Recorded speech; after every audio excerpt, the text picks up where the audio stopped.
தூத்துக்குடி மாவட்டத்தில் தொடர்ந்து நடக்கக்கூடிய இந்த கொள்ளை சம்பவங்களை தடுக்க சிசிடிவி கேமராக்கள் பொருத்தப்படணும் அப்படின்னு சொல்லப்படுது. நிறைய இடங்களில் வீடுகளே கொளுத்தப்படக்கூடிய நிலையும் இருக்குது. தொடர்ச்சியான அந்த கொள்ளை சம்பவங்களை தடுக்க சிசிடிவி கேமராக்கள் பொருத்தப்படணும் அப்படின்னு மக்கள் கோரிக்கை விடுத்திருக்காங்க. அது குறித்து இந்த தொகுப்பை பார்க்கலாம். தூத்துக்குடி மாவட்டத்தின் இரண்டாவது பெரிய தொழில் நகரமாக திகழும் கோவில்பட்டியில் முக்கிய இடங்களில் மட்டுமே காவல்துறையினரால் சிசிடிவி கேமராக்கள் பொருத்தப்பட்டுள்ளன. தூத்துக்குடியில் சமீபத்தில் நடைபெற்ற தொடர் கொள்ளை சம்பவங்களில் ஒரு வீட்டில் கூட சிசிடிவி கேமரா பொருத்தப்படாததால் குற்றவாளிகளை கண்டறிவதில் சிரமம் ஏற்பட்டது. தொடர்ந்து 2 வீட்டில் கொள்ளையடிச்சிட்டாங்க. ஒன்று எல்லா உடைமைகள் பூரா தீ வச்சு கொளுத்தி ரொம்ப கஷ்டப்படுத்திட்டாங்க. எங்கள் வீட்டு சம்பவம் இது மாதிரி தொடர்ந்து எங்கள் வீட்டில் இன்னொரு சம்பவம் இப்போ கூட சமீபத்தில் ஒரு இதில் நிறைய நடந்திருக்கு. ஆக எங்கள் சங்கத்தின் சார்பாக எங்கள் சங்க உறுப்பினர்களாம் சேர்ந்து இந்த ஏரியாவுக்கு பாதுகாப்பு வேணுங்கிறதுக்காக வேண்டி எல்லாருமே சேர்ந்து நைட்டில் ஒரு பாதுகாப்பாக இருக்கும். ஆனால் இப்போதைக்கும் சேஃப்டியாக இருக்குது. ஆனால் போதுமான காவல்துறையில் இங்கே ரோந்து வராதனால அப்பப்போ வராங்க. அந்த சம்பவம் எங்கேயோ நடந்தால் அவங்க வர்றாங்க, அதுக்கப்புறம் இங்கே வர்றதில்ல. ஆனால் தொடர்ந்து நடந்தால் எங்கள் ஏரியாவுக்கு நல்லா இருக்கும், பாதுகாப்பாக இருக்குங்கிறது எங்களுடைய அபிப்பிராயம்.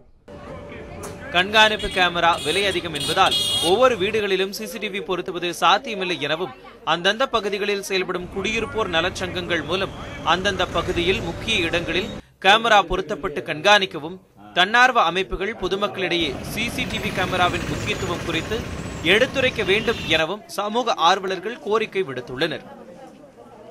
வீடுகளில் சிசிடிவி கேமரா பொருத்துறதுக்கு குறைஞ்சது 50,000 60,000 ரூபா வரைக்கும் ஆகுது. இது சாதாரணமாக நடுத்தர மக்கள்னால செய்ய முடியாத ஒன்று.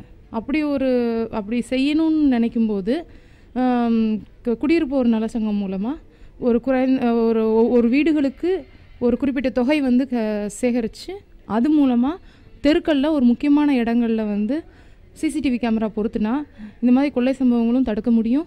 அதே சமயம் காவல்துறைக்கும் பொதுமக்கள்னால எந்த அளவுக்கு உதவி செய்ய முடியுமோ இந்த மாதிரி ஒரு முயற்சி மூலமாக உதவியும் செய்யலாம். வெளியூர் சென்றிருப்பவர்களது வீட்டில் கொள்ளையடிக்க செல்லும் மர்ம கும்பல் வீட்டில் நகை மற்றும் பணம் இல்லாததால் டிவி, ஃப்ரிட்ஜ் உள்ளிட்ட வீட்டு உபயோகப் பொருட்கள் மற்றும் பட்டுப்புடவைகள், துணிகள் ஆகியவற்றை முற்றிலுமாக எரித்துவிட்டு செல்லுவது வாடிக்கையாகி வருகிறது.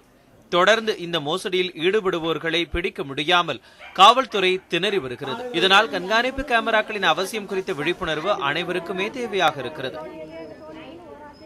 2 வீடுகளுக்கு வீட்டை உடைச்சி கொள்ளை சம்பவம் மற்றும் தீ வைப்பு சம்பவம் நடைபெற்றது. அது சம்பந்தமாக இதுவரைக்கும் காவல்துறையிலிருந்து எந்த விதமான நடவடிக்கை எடுத்ததாக தெரியல. இதுவரைக்கும் யாரையும் கைது பண்ணதாகவும் எங்களுக்கு தகவல் எதுவும் இல்லை. அதே சமயத்தில் அந்த 2 வீட்டுக்காரங்களுக்கும் ஏகப்பட்ட பொருள் நஷ்டம் ஏற்பட்டிருக்குது. வேறு உடைமைகளுக்கு உயிருக்கு பாதுகாப்பு மற்றும் உடைமைகள் பூரா அவங்களுக்கு வேஸ்ட் ஆகிருக்கிறதுனால அவங்களுக்கு தகுந்த ஒரு நடவடிக்கை எடுத்து ஒன்று அதை ரெக்கவரி பண்ணி அவங்க காணாமல் போன பொருட்களுக்கு ரெக்கவரி கொடுக்கணும். மேலும் காவல்துறையினரும் தொடர் கொள்ளை நடக்கும் பகுதிகளில் முக்கிய இடங்களில் சிசிடிவி கேமரா அமைத்து கண்காணிக்க வேண்டும் எனவும் கோரிக்கை வைக்கிறார்கள் பொதுமக்கள். ஆண்டனி, நியூஸ் 7 தமிழ், கோவில்பட்டி.